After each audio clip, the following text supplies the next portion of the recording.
beautiful day. That's usually our competition in many ways. My name is Susan Tai. I'm the curator, Elizabeth Atkins Curator of Asian Art at this museum. And welcome. This event is sponsored by the Friends of Asian Art, who many participants are here. And we thank you for making this available to the public free of charge, as many of our lectures are. And today we are actually really in for a treat because we actually have a world expert here and on this specific topic, and if not the specific century, because that is Peter Sturman's specialty, and his special focus is the Literati painting tradition of the 11th century, or the Song dynasty.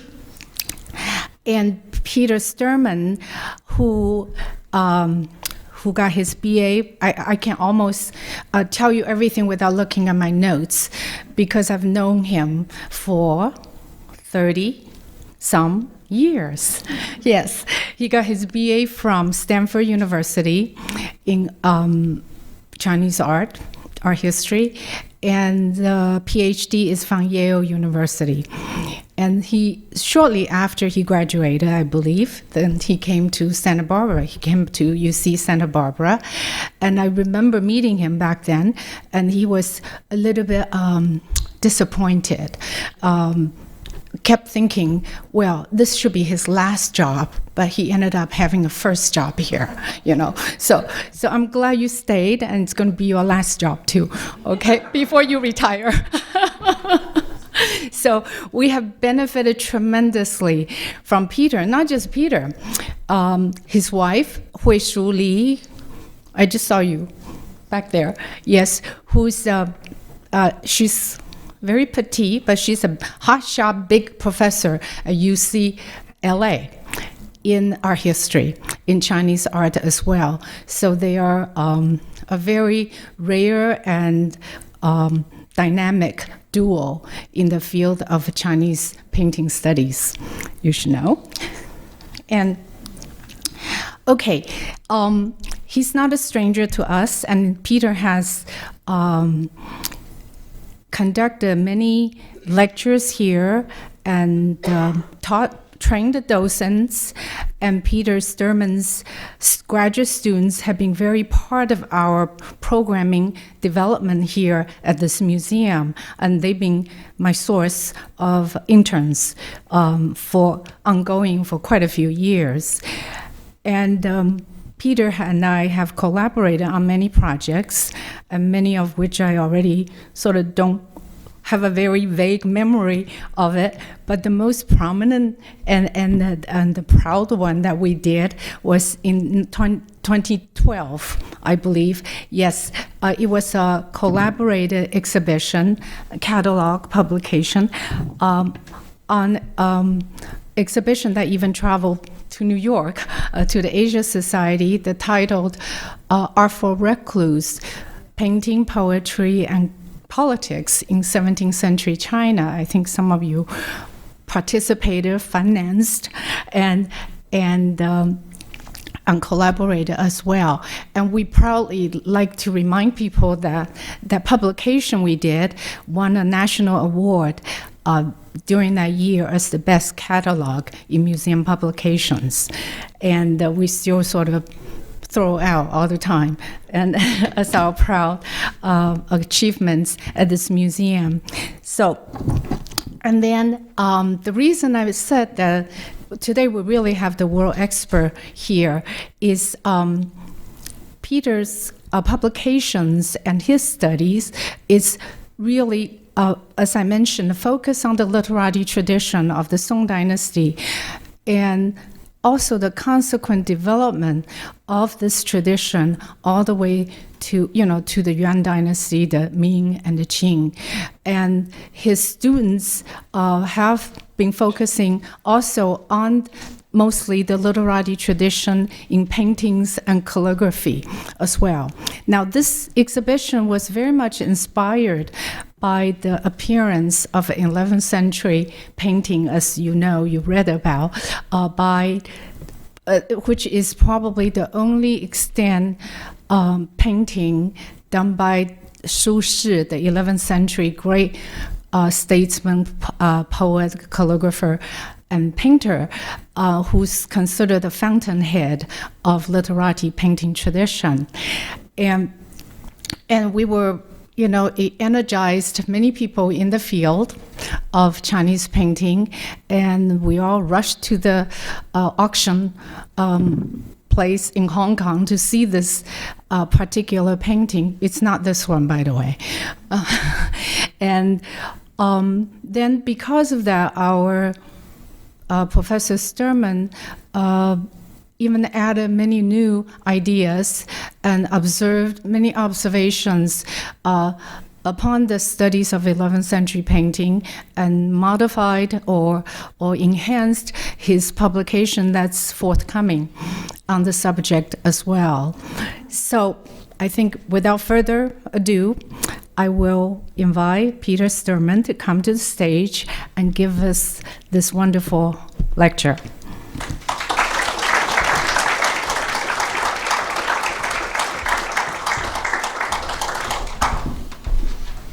Thank you, everyone. Thank you, Susan. Thank you, Ashley, as well, for your assistance in pulling these things together for the lecture. And I also, one thing Susan kind of neglected to mention is there's a very nice little exhibition upstairs, which is part of the reason why I'm here giving a talk. So hopefully there will be enough time for me to bring that, some of the images from that, from the exhibition upstairs kind of into the talk. I'm starting with this painting here, but only briefly because I have a little story to tell. Actually, I have lots of stories to tell. So I did my dissertation when I was at Yale. I was working on an artist by the name of Miao Ren, who his father is better known. His father is Mi Fu, who's a very, very famous calligrapher, one of the most famous in China. And Miao Ren was one of the early Literati painters. And he also was extremely famous. So one day in 1987, I get this phone call just out of the blue. And I remember it, and I hear this voice on the other end saying, I hear you're an expert on Miao Ren. I said, yes. I said, well, I have a Miao Ren painting. And I say, oh, yeah, okay. I'm kind of like wondering what piece of garbage he's got, that he bought in auction somewhere. And then he begins to describe it. And as he describes it, he says, well, it's not actually just by Miao Ren, it's a joint work with Miao Ren and this other artist by the name of Sima Huai. And, he didn't even have to get that far. I already knew what he was talking about. I mean, this is a painting that had been published in the 1950s in terrible, black and white photographs, but otherwise hadn't been seen forever. But it was a very, very famous painting back in the 16th, 17th century. And it was one of the, we're talking about an artist, Miao Ren, of which there are like 5 or 6 paintings perhaps extant by him. So this is a very rare occasion. And I just thought, oh my God, I'm so lucky. And I went down to New York, I saw the painting. This is it, by the way. It's been exhibited a number of times, at least, a few times, mostly at the Met. It's in a private collection. But I've worked extensively on this painting. I had a hard time dealing with it in my dissertation, but I since working on it for a book that has been ongoing project for many years now. I made a lot of progress and I published the results. It's a very interesting painting.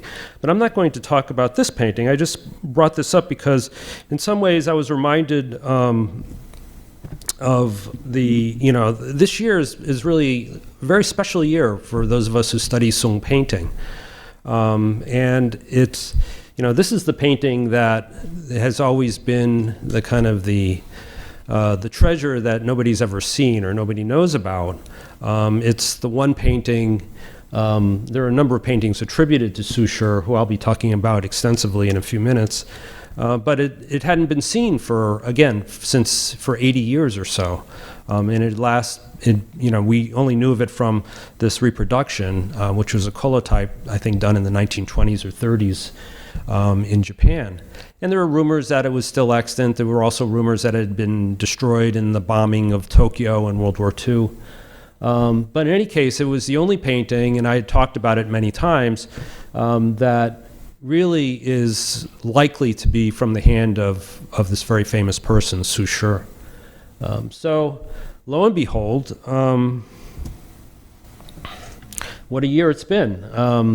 The announcement comes out, and the funny thing is, I was in Shanghai at the time, where I was teaching, and I was working on my book, and I just happened to be working on this painting, so I was working hard on this project that was supposed to be an article and will be coming out soon, and it was just by coincidence then that this painting, the announcement came out that this painting has been seen and it's going to come out to auction. And you can see the date of its sale at Christie's Hong Kong, where it went, and that was the estimate, and that's exactly what it went for. Well, 60 million is rounding it off a little bit, but it was a lot of money. We're not sure exactly where the painting is now. It's in all likelihood, at least what I heard was that it was purchased by an institution in China, so hopefully it was one of the major museums. So as Susan mentioned, those of us who were lucky enough to know people at Christie's, rushed over there. I made the trip last year in the summertime. Here it is, kind of like a jewel box, and here I am with some friends and colleagues, and it was great. I mean, for 2 days we were able to spend time with this scroll and look at it in great detail. So it's really interesting. I mean, you see these things and it really changes your impression. I mean, I can't say that enough. We're looking at a screen, obviously. When you're looking at a black and white old photograph, it's amazing how different the painting looks when you see it in the flesh. Sometimes even with a good color reproduction, painting just looks different. I'll talk a little bit more about that. So that was one off my bucket list. And then the second one off my bucket list was this painting, which Susan didn't mention. This is in some ways even more famous. And I think if this painting had come on to auction, it probably would have gone for, who knows, it would have been somewhere upwards of 100 million, I would guess. I mean, it's just whatever somebody's willing to pay for it. But this is a painting by one of Su Shi's friends, Li Gonglin. And very famous painting. It's considered one of the very few authentic paintings by Li Gonglin extant, and he also is one of the most famous. In fact, he's much more famous than Su Shi as a painter. And this is The Five Horses. Well, a few months ago, rumors began to circulate that this painting too is about to emerge, and all of a sudden on social media we're beginning to see these surreptitious photographs, of which I pulled out one here, of a section of Li Gonglin's painting. So another trip, and this time to Tokyo. This painting, this scroll, was gifted to the Tokyo National Museum. So that's where the painting is. And when I went to see it, I was like, who added color to this painting? And it was kind of surprising to many of us. So here's a detail of it. This is how it kind of moves forward. The painting is about these 5 spectacular horses that were given as tribute to the Sung Dynasty court back in the middle of the 11th century. And they're painted by Li Gonglin. The painting has, you see the colors really strong in certain with some of these, and it was so shocking because we always thought that this painting is what they call the bai miao method. Bai miao in Chinese, in English translates as something like plain sketching, but basically it's a monochrome ink painting which is using just brush and ink, and usually employs fine lines and very detailed. So this painting, when you see that black and white colotype, again, we only knew of it from this very old reproduction from the 1930s. It looks totally different, and in fact, my own professor, Richard Barnhart, had written about this painting extensively, thinking that the painting was purely in black and white, and it really changes the way you look at it. But some things are remarkably the same, in fact, even enhanced by the color, one of which is the relationship between the grooms and the horses. It's very subtly done, but you have to look very carefully. And I'm not really going to talk about this painting. I just wanted to bring it up and show it to you, though, because it's such a spectacular painting, and it's, again, another one off my bucket list. So this, like I said, has been a very special year for those of us who study Sung Dynasty painting.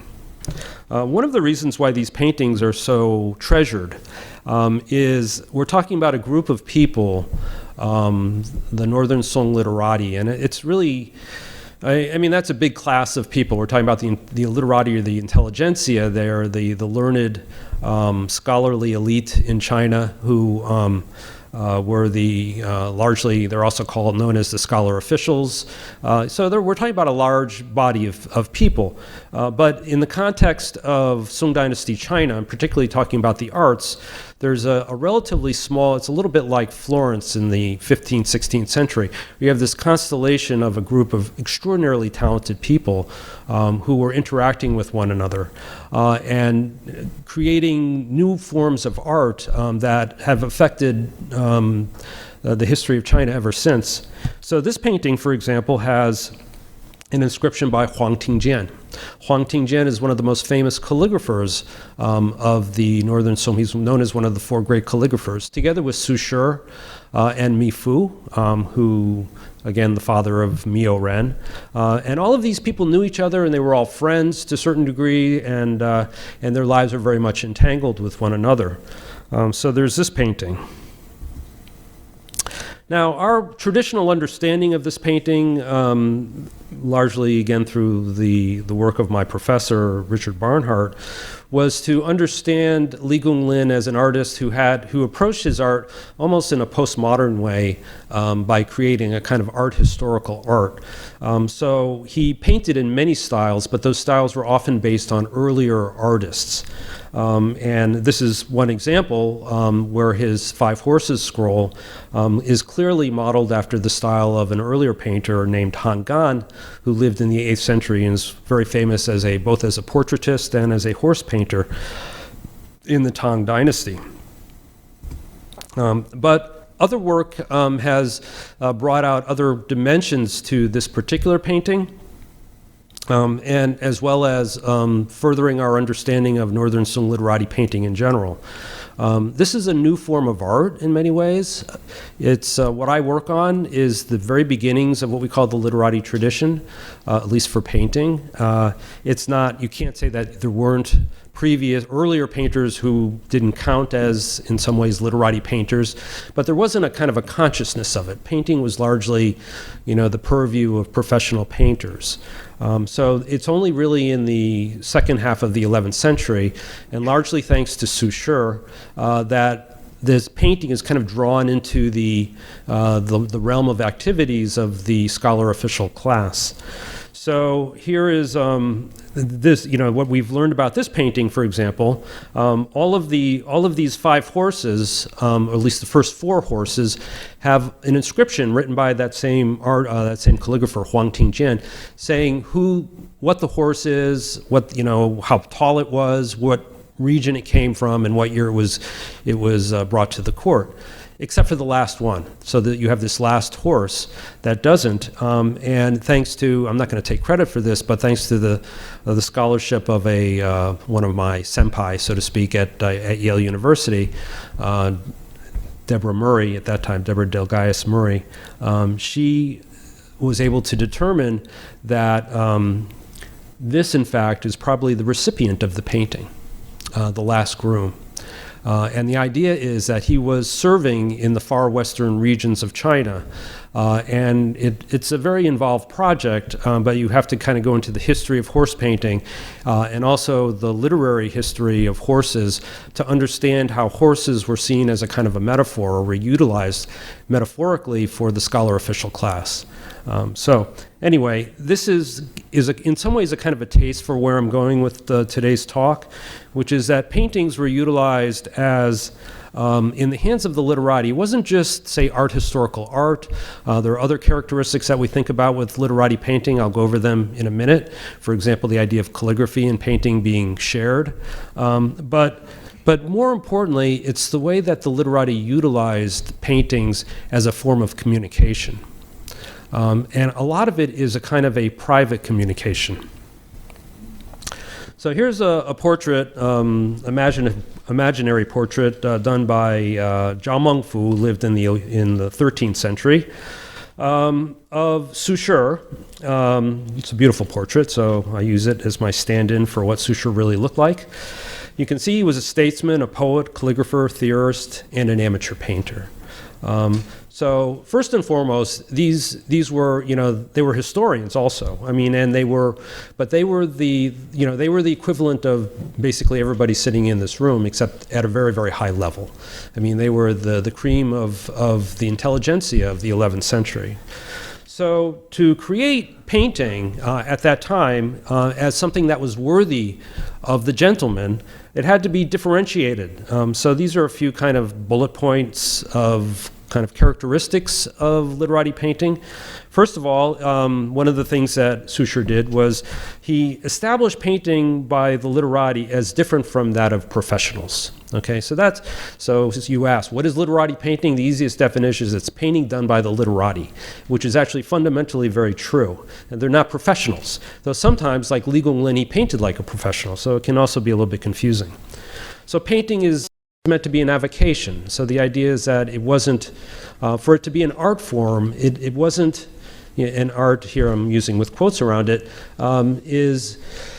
it has to be something similar to literature. It has to be something similar to poetry. In other words, something that the Chinese understood to be self-expressive.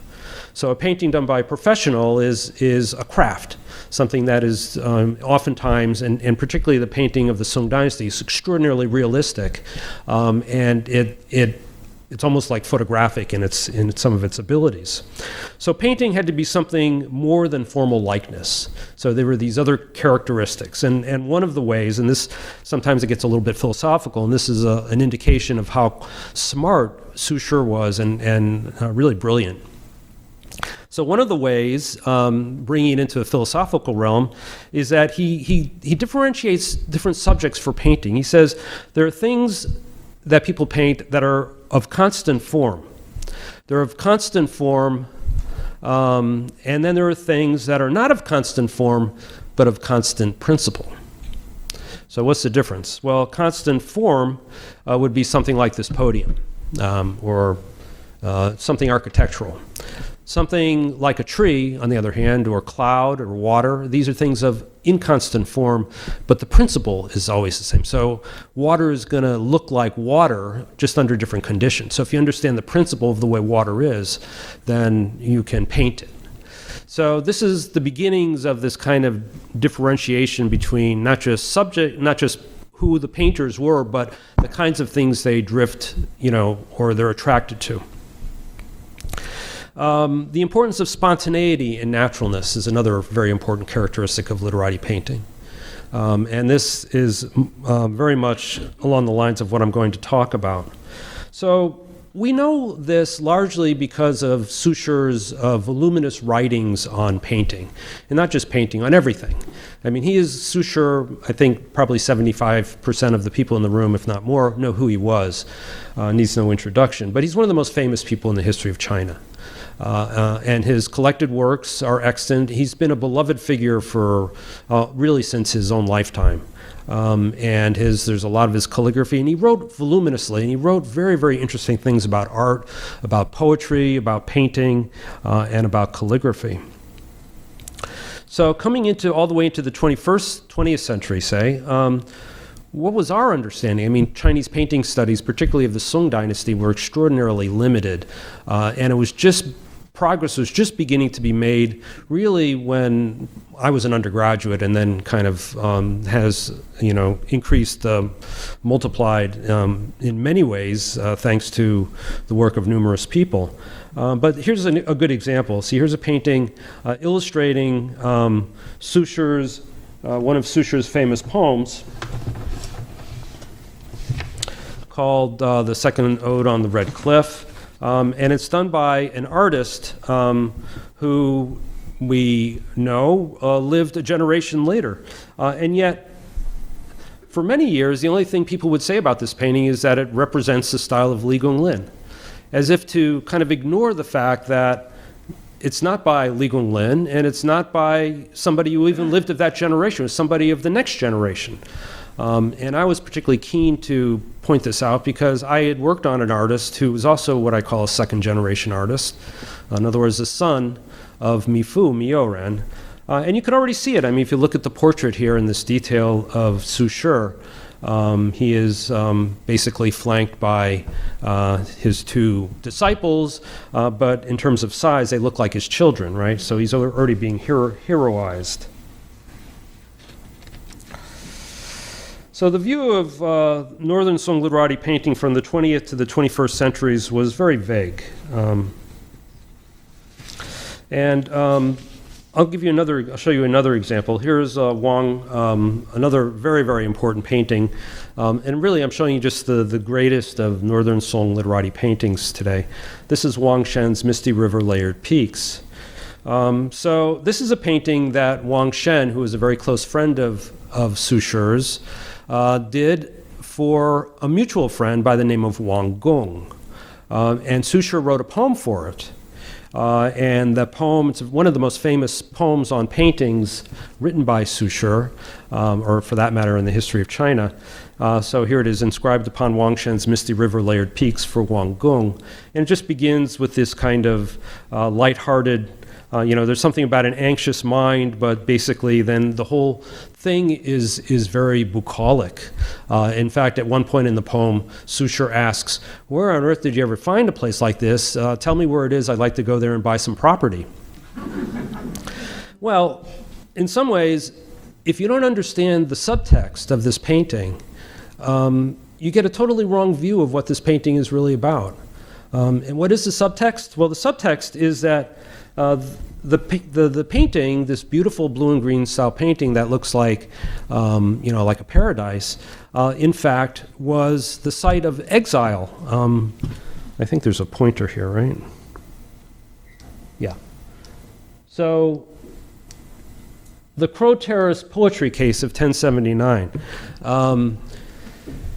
Su Shi, it's a very, to try to get all this into one lecture is kind of hard. There's a lot to talk about. But Su Shi was, I like to tell my students, if you think it's bad between the Democrats and the Republicans today, you should have seen what it was like in the 11th century, between the so-called reformists and the anti-reformists. So Su Shi was in one of this so-called conservative group, the conservative group, or the anti-reformists, who were opposed to these new policies that were being pushed forward by another scholar official in the other camp by the name of Wang Anshi. And unfortunately for Su Shi, he was on the losing side. And the politics were so rough that if you were investigated by the opposing side, chances are that you were going to be, first of all, demoted. That went without saying, but you would also potentially lose your life by being exiled.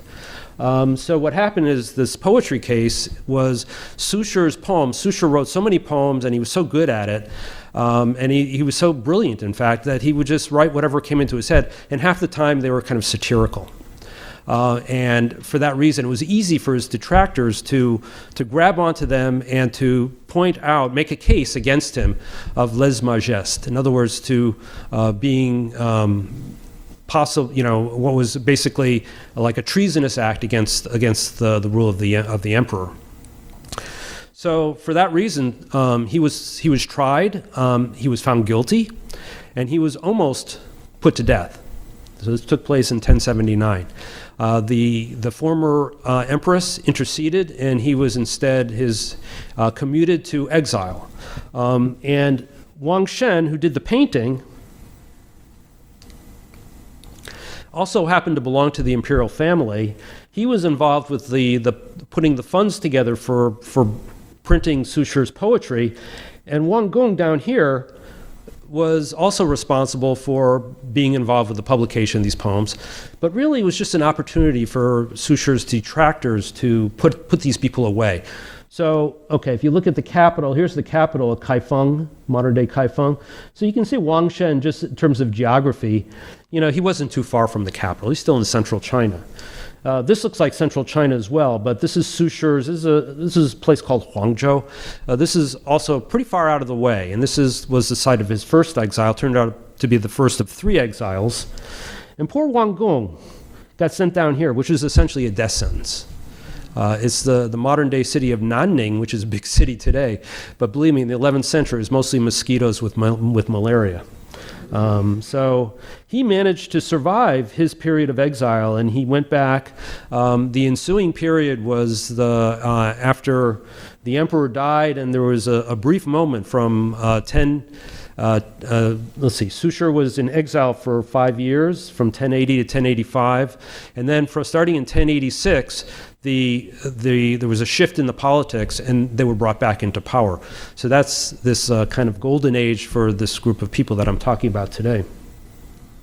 So Wang Gong comes back. He had lost his wife had died and a number of his children, and yet, in some ways that painting was a kind of a badge of honor. So you put the politics and you understand some of the communication that's taking place, and you can see the complexity of this kind of painting. So it turns out that exile was particularly important, especially for Su Shi. And as I mentioned, it was only one of 3 exiles for him. So the rest of his life, other than being recalled to the court in 1086 and being there for about 6-7 years, after that, again, another shift, and he went into his second and third exiles, which got increasingly bad, so that the third exile, in fact, was a place called Hainan Island, which is at the very, very bottom of China. Today, it's well known as a resort, but in fact, Su Shi contracted malaria there, and died on his way back in 1101. So exile plays a really important role in the lives of these people.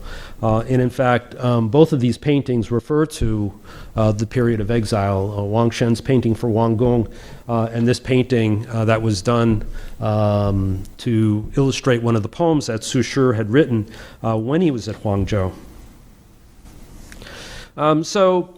I'm going to kind of bring us back to that first exile, because this is when a lot of really important things happen for Su Shi. One of them being the creation of new forms of art. So here's a very simple kind of chronology. And what I want to talk about a couple of things. The first of which is, I'll use the pointer, is the 1070s and Su Shi and his relationship to Wen Tong, who was a bamboo painter. And then the exile period, 1080 to 1085.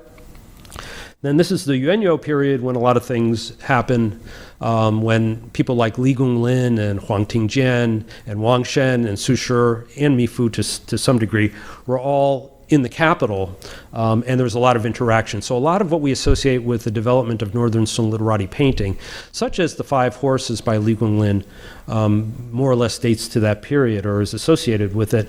And then we have the second and third exile periods. And then after that, in terms of the book that I'm writing, there's the post-1101, the so-called second generation. So first I'm going to talk briefly, only briefly, because this is also a very involved problem, of Su Shi and his cousin and very close friend Wen Tong. Wen Tong was, in some ways, is just as difficult to kind of understand as a painter as Su Shi. Like Su Shi, there's only one painting extant by him, at least that I consider authentic. It's a very famous painting, at least this painting we've known about for years because it's been in the National Palace Museum. The painting on the left over there, Ink Bamboo. Wen Tong Su Shi was very, very close to him. He was his cousin. And they were both from Sichuan, so they were from the provinces. And Wen Tong had a relatively, even though he passed the exams at a very high level, nonetheless had a very disappointing professional career.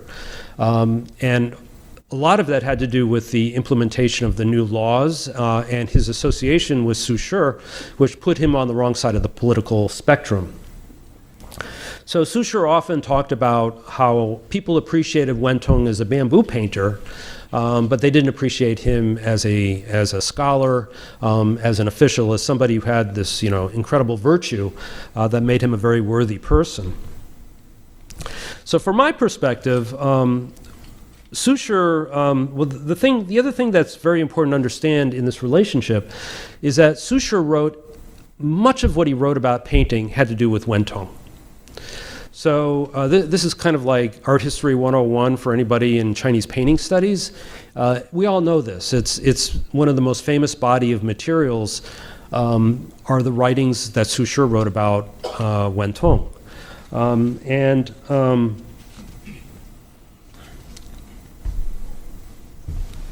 They have to do with the creativity, the nature of creativity, how Wen Tong had to kind of become the bamboo. It's all kind of related to the development of Literati painting theory, which is the main thing was somehow how do you make painting into something self-expressive. So in the case of Wen Tong, he paints bamboo, which he loved, but also bamboo had very strong metaphorical kind of resonances, where bamboo is considered the gentleman in nature, and particularly the idea of the bamboo that dips down and then comes up. So I don't want to go into that because this is, I wouldn't get to what I really want to talk about, but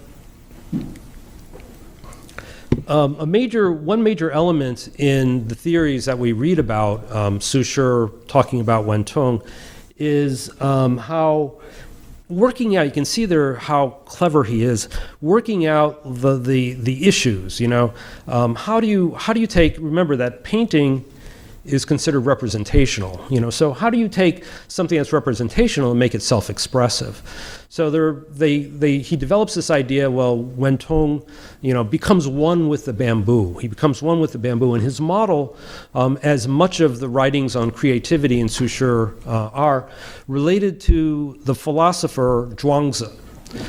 So again, another thing to explain to an audience that if you're not familiar with Zhuangzi, it's a little bit like trying to encapsulate a whole religion in 3 or 4 sentences is kind of difficult.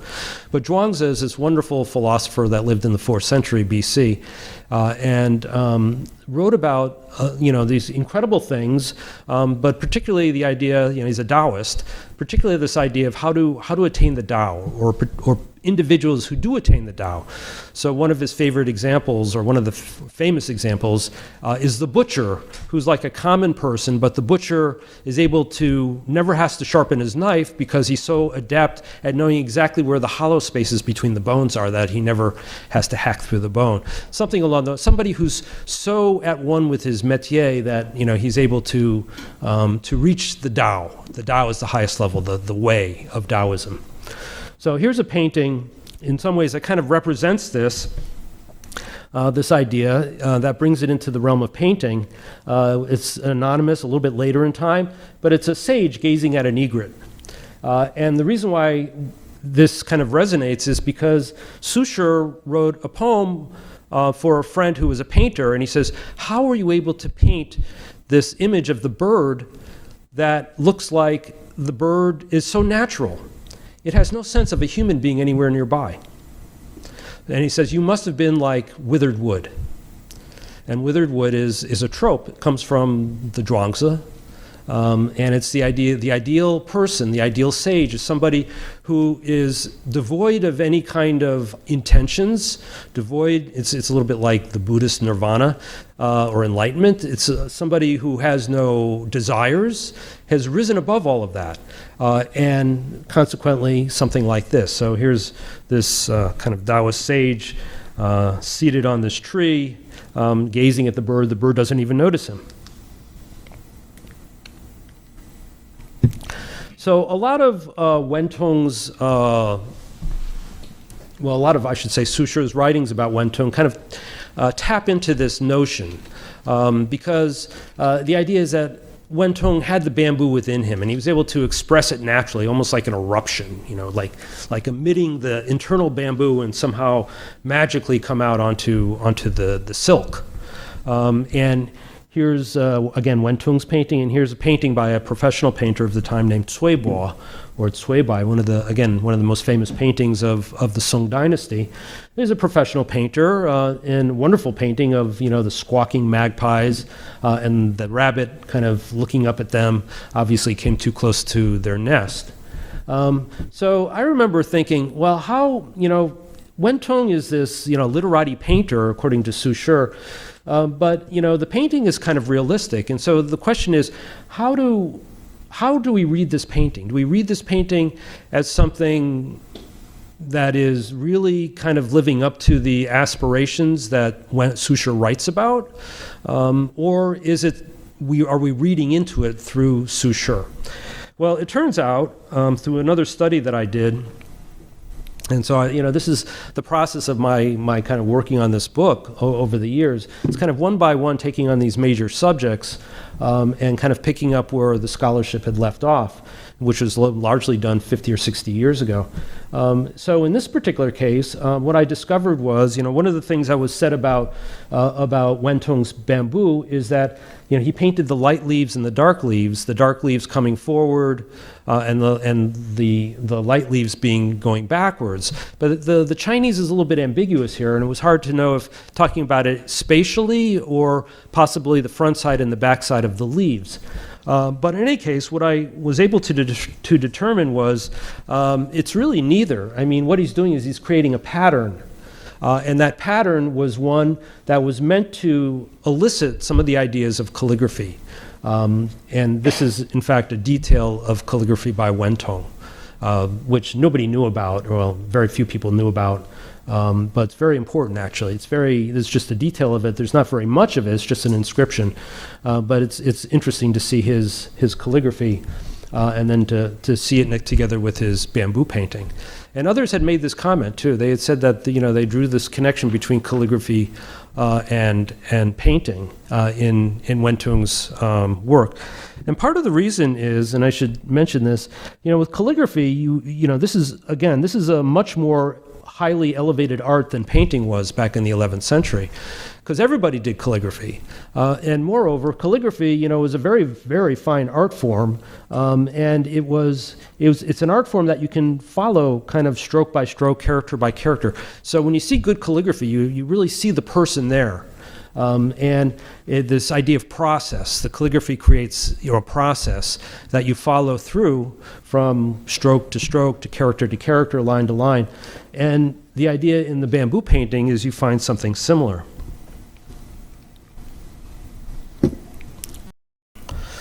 So in my work on Su Shi and Wentong, one of the things that I discovered was, in fact, where we had this perception that Su Shi was in many ways the player behind, or at least the promoter of Wentong. In fact, these ideas related to Taoism and Zhuangzi and calligraphy really did stem from Wentong. So Wentong really was extremely influential on Su Shi, and not the other way around. He was also older than Su Shi by about 20 years, so I think that also made a difference.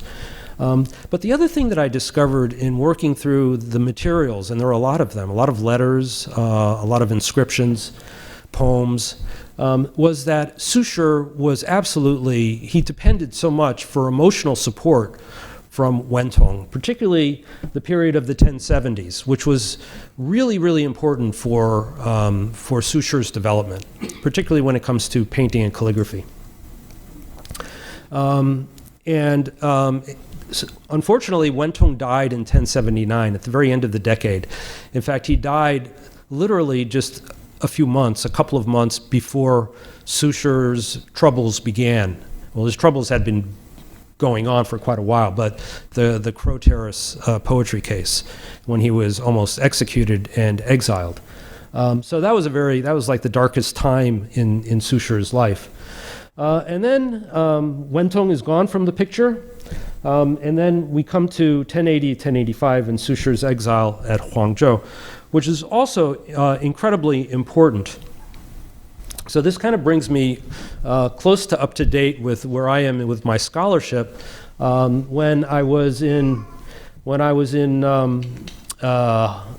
teaching in China in 2017, I was given the opportunity to contribute an article for a special magazine, a special issue of a magazine on emotion and visuality in China. So I was asked, and I said, well, I think I have a topic.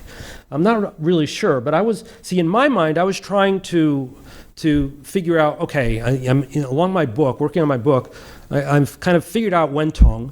Now I got to Su Shi, I get to this painting, which hadn't even emerged yet, right? This is just still a black and white photograph to me. And I'm thinking, I have to kind of come to grips with this painting. And the painting looked so abstract to me. It looked abstract to most of us.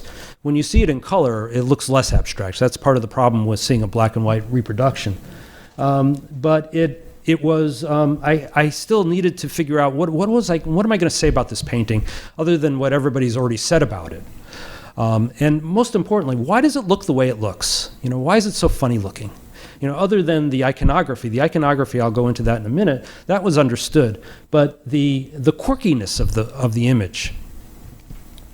And I came to the conclusion, or not really, it wasn't a conclusion at that time, but it was the idea that emotion seems to play a role. And I was very much affected by reading all of the role that Wentong played in Su Shi's life. So I wanted to understand this idea of emotion more, and so it was an opportunity to go deeper into this idea. And that's what kind of ultimately led to my article, which I'm happy to say will be coming out relatively soon. So then the issue is, what about emotion? I mean, how does one depict emotion? And it turns out that there's this very, very rich discourse on emotion and the arts. And Su Shi was right in the middle of it during the 1070s when he was involved with Wentong. So these are the 7 classically enumerated emotions according to Chinese philosophy: happiness, anger, sorrow, fear, love, hate, desire. So when we're talking about Su Shi's emotions, and in fact the emotion that is most often portrayed in art, it would probably be this one, in other words, sorrow.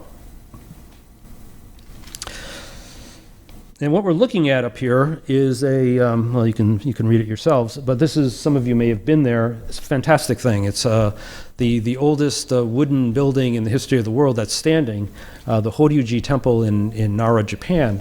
And it's one of the buildings there. It's the 5-story pagoda. And in the very base of that, dating all the way to the very end of the 7th century, circa 700, are these clay sculptures related to the life of the Buddha, including, this is his nirvana scene. So this is, I could show you images of Japanese sculpture of human figures just about 100 years before this, and to see the image of the pain of these lohans or the disciples of the Buddha is just extraordinary. I mean, there's so many stories to tell about this sculpture, but it is. I mean, if you want pain, I don't think you can show pain any better than this genius sculptor who is showing these poor figures who think that the Buddha has died, right? So they're showing their anguish. And in fact, if you look at the bodhisattvas, who are a slightly elevated element in the hierarchy of Buddhist deities, they're very calm because they understand the Buddha hasn't died. He was never dead to begin, never alive, never dead. He's just this eternal being. So they're kind of placid in their emotions. Here's another example of sorrow being portrayed rather famously. Comes a little bit closer to what I think Su Shi experienced. Is the parting of Su Wu and Li Ling. It's a very famous story that goes to the Han Dynasty, and about this general. They're both Chinese generals. One was captured by the Huns, and refused to cooperate with him, and he was banished to the Netherlands. And then many years later, another Han Dynasty general was involved and was sent up there to try to talk him into changing his mind. And when these two old friends meet, they then part, and so it's a very famous story in Han Dynasty lore, rather complicated. But here you see the goat herdsman who kind of looks off from the side at the pain that these two gentlemen are feeling. So here's some images of pain. Now, the problem with pain and sorrow is that, well, there are many problems. I mean, first of all, whose pain can you show in art? Are you going to show your own pain? Are you going to write about your own pain? Sometimes that can be very moving, but that doesn't always come across very well. And that was particularly the case, and this brings us back into Su Shi's life in the 1070s, when he begins to get involved with this discourse on pain and sorrow and more directly on complaint. So he's going back to the Tang Dynasty, and the figure that he's kind of focused on is this very famous poet by the name of Meng Jiao. Meng Jiao was a brilliant poet, one of the great poets of the Tang Dynasty, but he was also a poet who tended to talk about his own problems. I'm so poor, my knee hurts, my wife's so ugly. I don't know, I'm making this up. But he complained a lot, and he really did have problems. I mean, there's no doubt about that. But he liked to, voice them. So he had this good friend who's very, very famous, Han Yu. And Han Yu develops this theory of buping or ming, which means when you're not in a state of equilibrium, you sound forth. So in other words, you squawk. And that's what Meng Jiao was doing. So Su Shi is reading some poems by Meng Jiao, and the poems are hysterical. He's really making fun of Meng Jiao. He says, "At night, reading Meng Jiao's poems, the characters are slight, like oxen hairs. Under the cold lamplight, my eyesight is blurry, though occasionally you do come across a nice line." And he goes on. He likens reading Meng Jiao's poems to eating crab meat. Eating crabs, where you work forever. I'm sure we've all had this experience. Outside of Dungeness crabs, the little river crabs, you work forever to get a little taste of something. It's not worth it. Then he begins the second poem. I hate Meng Jiao's poems, but I will use Meng Jiao's language. And he begins to use this funny language where he's kind of imitating, they're satirical. Well, it just so happens, and my friends in the literary world generally don't know this, but Su Shi's poem, you can see it. This is, obviously, it's not calligraphy per se, but it's the original poem as it was carved in stone and made a rubbing from. So this is one of a number of very important works of literature, in fact, from this collection of rubbings of Su Shi's writings. And this is Du Meng Jiao Shi Er Shou. So reading Meng Jiao's poems.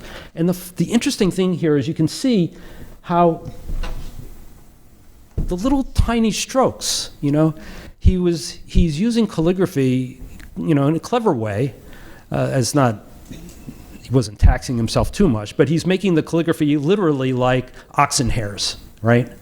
He's making it hard to read, just like he was complaining about how his eyesight was getting blurry reading Meng Jiao's poems. And here's another example of Su Shi's writings, and you can see this is much more his typical style. In fact, it's from a letter that he wrote to Wen Tong, and dates to the same year. Okay, so you can see the difference.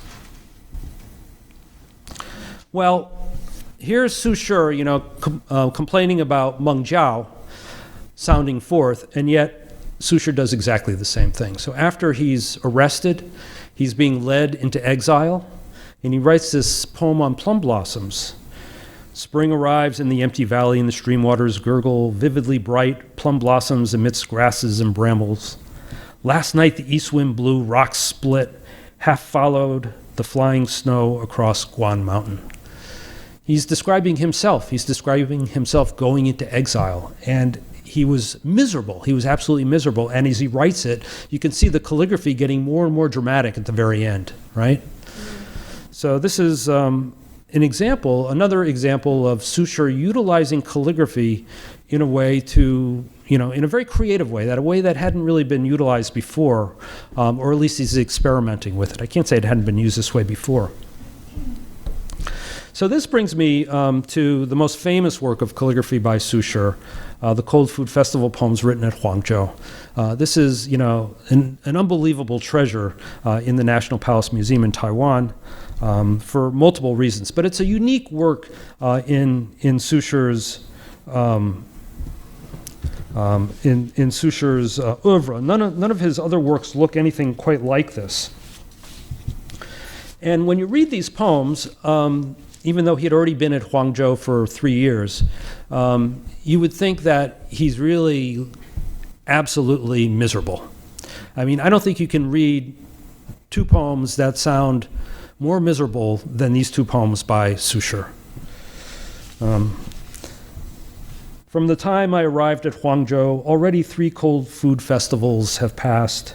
Year after year, I wish to cherish spring, but spring passes, not able to cherish. This year, more bitter rain. 2 months of autumn-like dreariness. It's like the absolute opposite of Santa Barbara. Reclining, I listen to the cherry apple blossoms, mud defiling the rouged snow. In the dark, the rain steals them away. At midnight, it is truly strong. How is this tree different from a sickly youth who rises from his illness with a head of white hair? He's describing himself in exile. He's lost, right? Then the second poem is even worse. In an empty kitchen, I boil cold vegetables. In the broken stove, I burn damp weeds. This is so clever. How do I know it's the Cold Food Festival? Crows are seen carrying paper money in their beaks. Why is that? Because the crows are making their nests. And the Cold Food Festival, that's when you sweep the tombs and you burn offerings. So you burn paper money. So the birds are pilfering the paper to make their nests. Obviously something Su Shi couldn't do. My Lord's gates are 9 layers deep, my family tombs 10,000 miles away. Will I too weep that the road is at an end? Dead ashes blown will not reignite. Well, this is all a setup.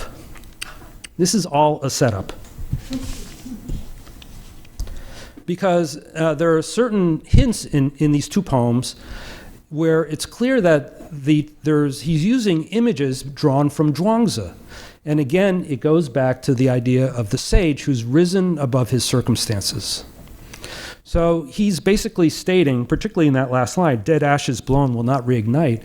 That was a metaphor used in Zhuangzi for the dead ashes, withered wood and dead ashes, a heart like dead ashes, a body like withered wood, to describe the sage who is not affected by his emotions. So I went online. These poems are very famous. I went online. I was curious to see, what other people had said about these poems. And most of it is written by various Chinese scholars or simply people who are really interested in Su Shi. And without a question, they all say the same thing. First of all, the writing is the most natural writing that Su Shi had ever written, and Su Shi was absolutely miserable. And that misery comes through really clearly in the writing. They got it all wrong. It's not that he was, I can't say that they got it wrong. It's more complicated than that. What Su Shi is doing, though, is he's taking a posture. He's posturing himself as being like a sage. He might have been miserable, but what he's really doing is saying, what emotion I have is the emotion of no emotion. Okay? It's a little bit complicated, but the idea that he's stating outright that I have no emotion. Right? That's what the gist of these metaphors refer to. I've risen above my emotions. And yet, to state it that way is like an act of defiance. So who's to say what he was really feeling, right? So the bottom line is it takes, ultimately, it takes knowledge, intimate knowledge of these people by people who could look at the calligraphy or look at the painting and get that sense of communication that comes through on a very personal basis of these objects. And that's what I got from reading about Su Shi, writing about Wentong, how much those paintings that he owned really meant to him.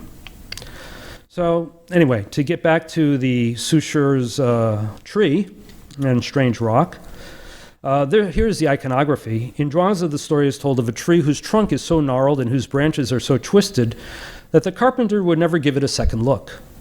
Told of this useless tree, Zhuangzi responds, "Why don't you plant it in not even anything village," or the Chinese translation of what we used to call Nowheresville, right?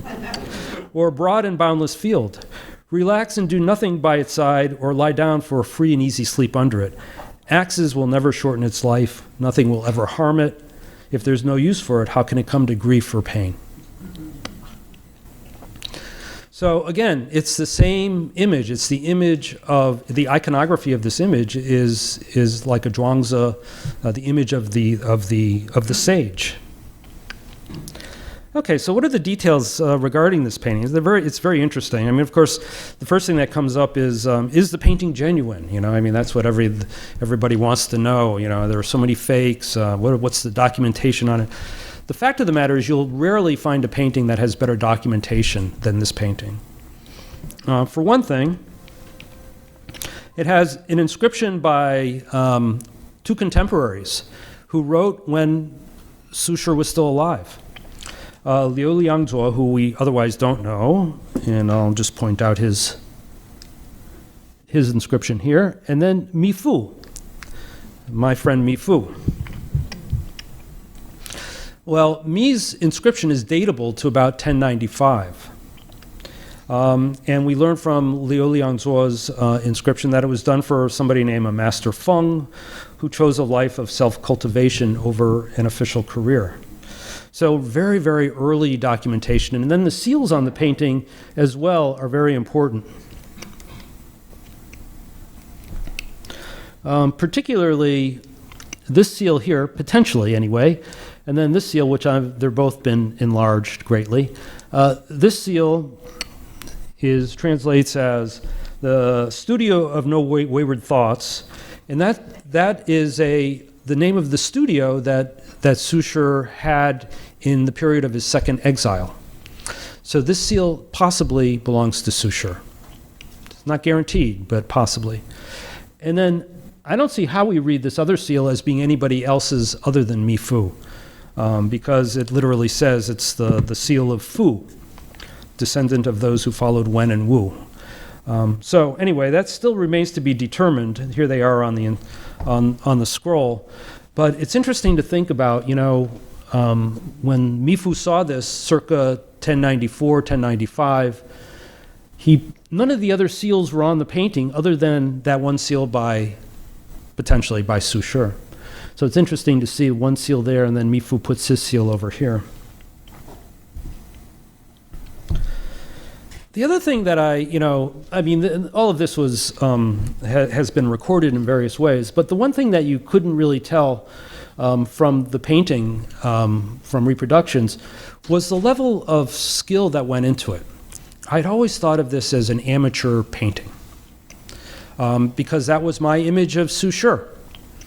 In fact, he famously said, why does a scholar need to learn how to paint? He already knows how to paint. He knows how to handle the brush. And he makes the parallel with the swimmer. Somebody who knows how to swim naturally knows how to handle a boat, understands water. It's a kind of a typical Su Shiism. Not necessarily true, but very clever. Well, same goes with painting. I mean, you could be a good calligrapher. It doesn't mean you're going to be a good painter. But that was my image of him. And it wasn't until I saw this painting, and this, even my best slides can't really quite show this, but there are various layers of different methods of creating textures with different ink tonalities that show how much attention went into this painting. And I never realized that before. I mean, he was really serious. He was dead serious about this painting. It's not an amateur's work. And all of that made sense in various ways. Then something serendipitous happened. There was a lot of serendipity obviously in my career with these objects.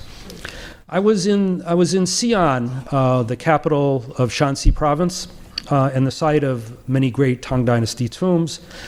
And a lot of some of these tombs, mural paintings, have been excavated, and it's a wonderful example of we can go there and see examples of Tang Dynasty painting. So here I was seeing, I just went into this exhibition, I'm looking at this set of mural paintings that date to about 750, second half of the 8th century. And also I'm looking at this tree, and I'm thinking, my God, it's so much like Su Shi's tree. You know, from the way the branch suddenly stops, and then particularly the calligraphic renderings. I don't tell anybody. I did something I wasn't supposed to. I snuck a photograph, but I had to. But look at this. This is calligraphic brushwork. And it's so similar to what happens. I mean, the most amazing thing about Su Shi's painting is that literally by the time you get to the end of the branches, they're like brushwork of calligraphy. Now, the difference is that this is done by a professional painter, probably a journeyman, not or a true craftsman. And it's just, quick, nobody's coming into this tomb anyway. I'll just do the tree. This is his way of doing it, But in all likelihood, of course, Su Shi didn't see this painting. He didn't go into a Tang Dynasty tomb. But he obviously did have access to many, many more things from the Tang Dynasty. And he probably was aware of other paintings like this. And the difference is, so I imagine that he must have been inspired by something like this, and out of it created this idea of calligraphic brushwork. And here's a detail from Su Shi's Cold Food Festival poems. And I really believe that the intention was to make a painting that is trying to be as much like calligraphy as possible, so that those who would then see the painting would, and intimately knew Su Shi as a person, knew his calligraphy, would understand the emotions behind the brushwork. So there you have it. This is kind of as far as I've gotten more or less on Su Shi. Time to work on a new chapter. But in any case, it is, I think, a really remarkable moment in Chinese painting history. It's when painting goes from being so realistic to, in some ways, so abstract and so conceptual at the same time. Okay, I promised a word or two about how what I talked about today might tie into what you see upstairs.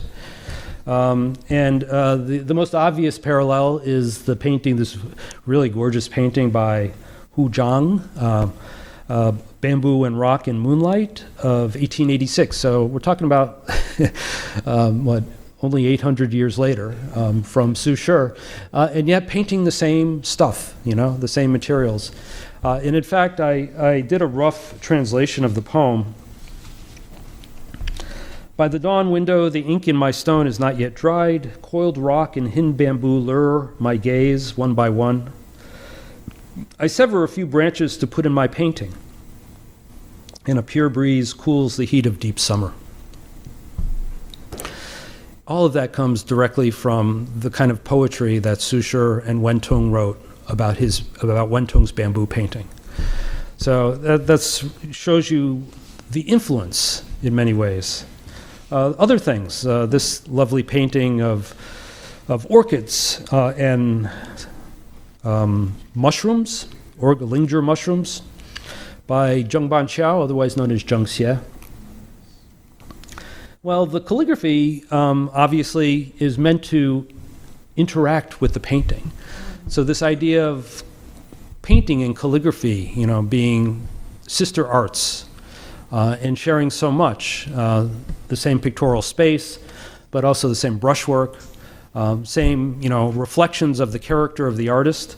All of this again goes back to Su Shi and Wen Tong, but also the quirky nature of the calligraphy. It's a very idiosyncratic style that Zheng Xie wrote in. And it's a style of calligraphy that ultimately goes back to, again, the individualism of Song Dynasty calligraphy, of Su Shi and Huang Tingjian and other people like that.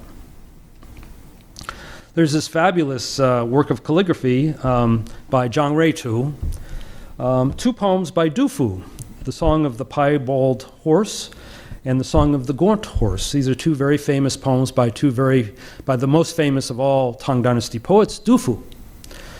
Well, you look at this and you read these poems, you can't help but think of the Five Horses scroll. Because it was intended for exactly the same purpose, and to a certain degree, I mean, not exactly the same. But Zhang Reitu was a high official, and he did this in 1625, which was a period of great traumatic problems at the Ming Dynasty, the late Ming Dynasty court. Those of you who are well read on The Artful Recluse might remember this. But the 1620s was a period of the eunuchs particularly the notorious Wei Zhongxian, the eunuch, had control over the court and a big struggle with the scholars. And Zhang Reitu was offered a position at this time. So he transcribes these two famous poems by Du Fu, who was also the Song Dynasty favorite. Su Shi was very much influenced by Du Fu. And in many ways, tying to some of the same kind of political issues, questions of identity and career move, I guess. A couple more paintings I'm just going to show you very briefly. Gao Fenghan, who's the subject of my student's dissertation. So I should have her talk about this painting, Yunzhen. But what I've learned from her work is also very interesting. He's one of the so-called 8 eccentrics of Yangzhou. Actually, Zheng Xie, who you saw the orchid and mushroom painting a minute ago, he's also one of the so-called 8 eccentrics of Yangzhou. And Gao Fenghan also had an unhappy official career. And right about the same time he lost his career, he was stricken. His right arm was stricken, and he became, paralyzed or whatever. So he did something that was really eccentric, which he started to write with his left hand. You're not allowed to do that in China. And yet he did. And of course, coming from Yangzhou, it says both the painting inscription, he says somewhere in here, here it is, 左手, left hand, and also up here. He was very proud of it.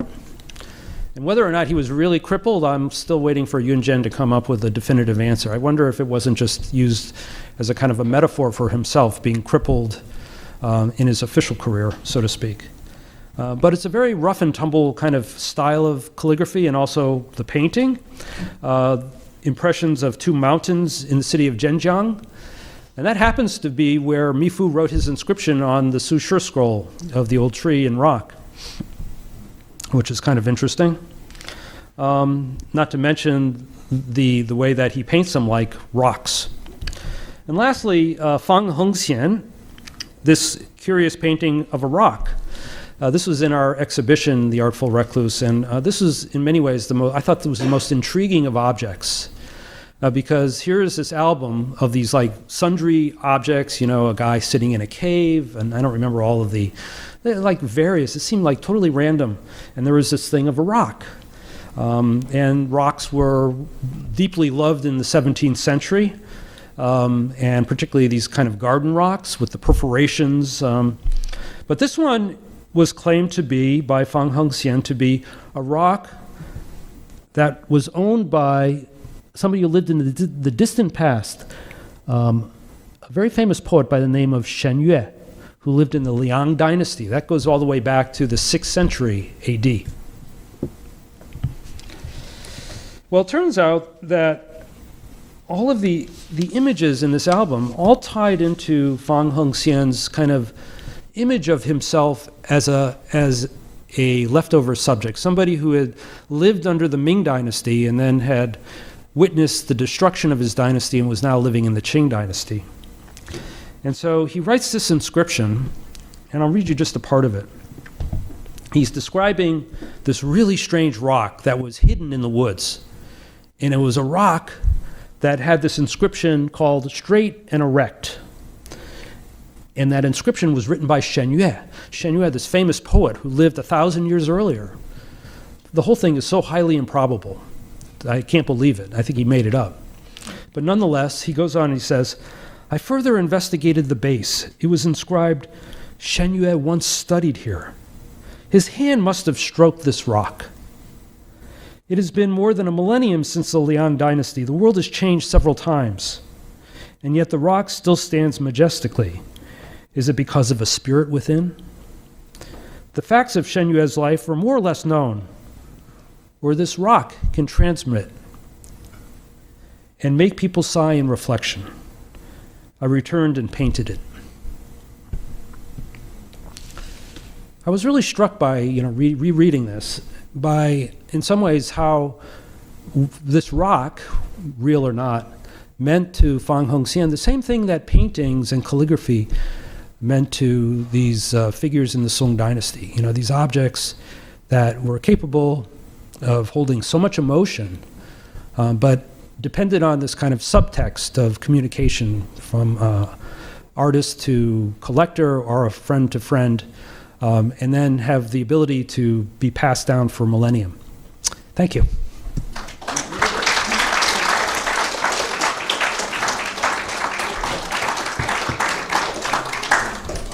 Thank you, Peter. That was great. And thank you for mentioning about the exhibition. I was so excited about coming to talk about the lecture, and I forgot the exhibition I slaved over. Also, out of the excitement of the reappearance of Su Shi's painting, The Rock and the Old Tree. As you notice, I titled the exhibition, Rock, Bamboo, and the Old Tree. So, we get to ask questions? yes. But I want to say before I open to questions, is Peter will be upstairs, after this, and to answer further questions. But please, any questions? You have a question? Yeah. I have a question. I noticed that you were an expert on this literary upper class art. A friend of mine translates Chinese hermit poetry from, I think, about 500 to 1500 of hermit Taoist monks or Buddhist monks. And I wonder, is there such a thing as hermit art? Like, I don't know how they would paint it, maybe it's on the walls of caves or on the sides of monasteries. Is there anything like that? Hermit art? Hermit art. Oh yeah, that's what our exhibition that Susan referenced before, the Artful Recluse. Really? Recluse, hermit, the Artful Hermit. Very good. And this is here? It was here, and the catalog is still available, I hope. Yeah. Really? But it's being a recluse, being a true recluse, or being a true hermit, or taking on the posture of being one, Yeah. is a rather difficult question. So there were true hermits. There's no doubt about that. Oh, there's many, a lot. there are many famous ones. Right. But there were also many who were so-called hermits in the city, or hermits in the marketplace. I'm talking about hermits that live in actual caves in the mountains. Yes. Anshan and people like that. Achan, right. Very famous. The sage who was looking at the egret was clutching something in his hand. He's not clutching something. Good for you to notice, though. If you look really carefully, his fingers are like this. And I think it's like, it looks a little bit like he's in meditation.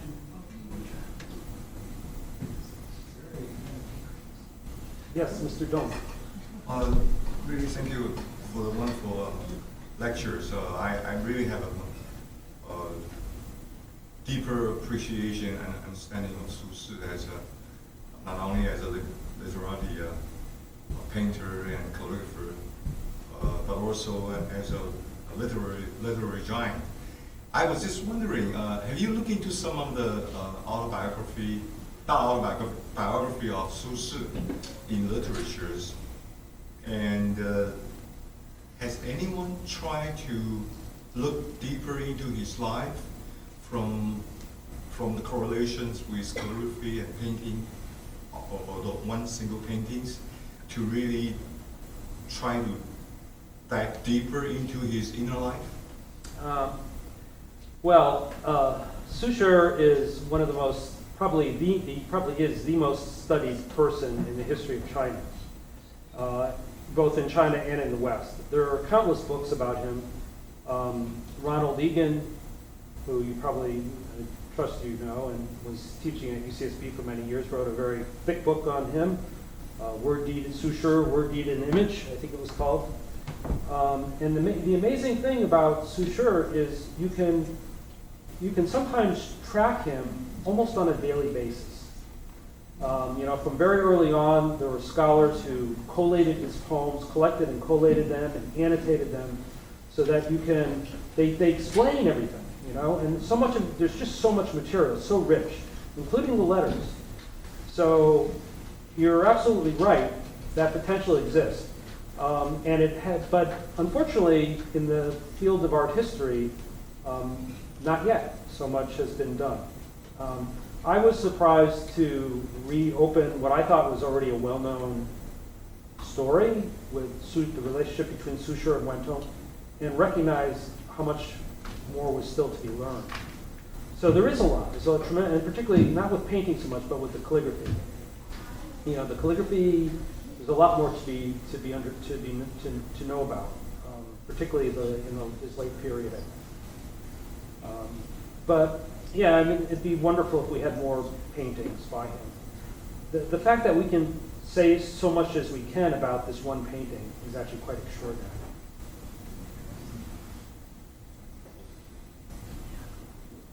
Any other questions? Oh, back there. Thank you, Peter, for the talk. My question is, the painting you showed there seems so unique, at racetrack. I was wondering if that work has influence on specific artists from later periods. Which painting are we talking about? The Twisted Tree. Oh, the Twisted Tree by Su Shi, the Su Shi painting. Yes, that's for sure. Did it have influence? Well, it kind of did. I mean, the very first slide I started with. I'll go back to it briefly.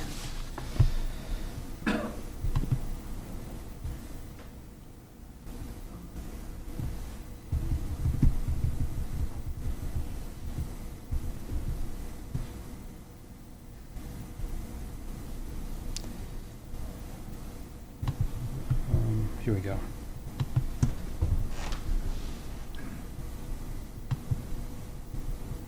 Come on. There we go. This is very clearly of the same nature. So, according to my study, this is done by Mio Ren. And he did it for a mutual friend who was one of the disciples of Su Shi. And if you look carefully, there are these two trees, it's not one. They're kind of twisted around each other. So I think it was meant to be a homage to Su Shi and his friend. And it was a very well-known type. I mean, if you read the various inscriptions on paintings by Su Shi, they're often, they talk about, he liked to do this kind of strange twisted tree. And the rock also is considered to be one of his kind of specialties, Su Shi that is. So I think he painted it quite often. But as a painter, Su Shi wasn't that influential. It was more, I would say, his writings on painting, and certainly Wen Tong as a bamboo painter.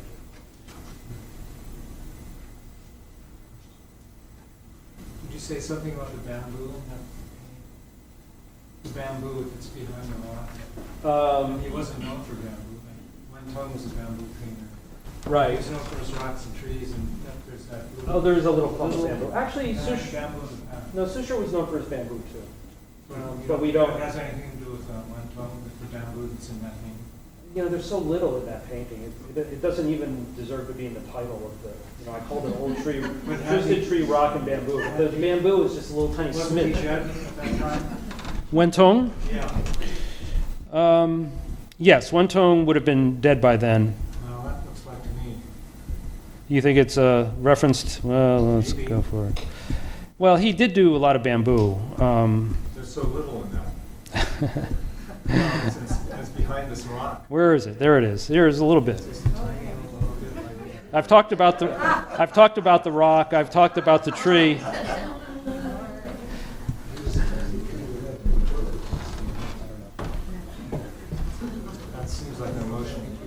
emotional. It's Wentung hiding behind the rock.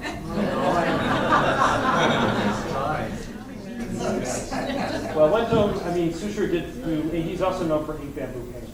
So, and unfortunately, and there are some attributions, but he's not trustworthy. So.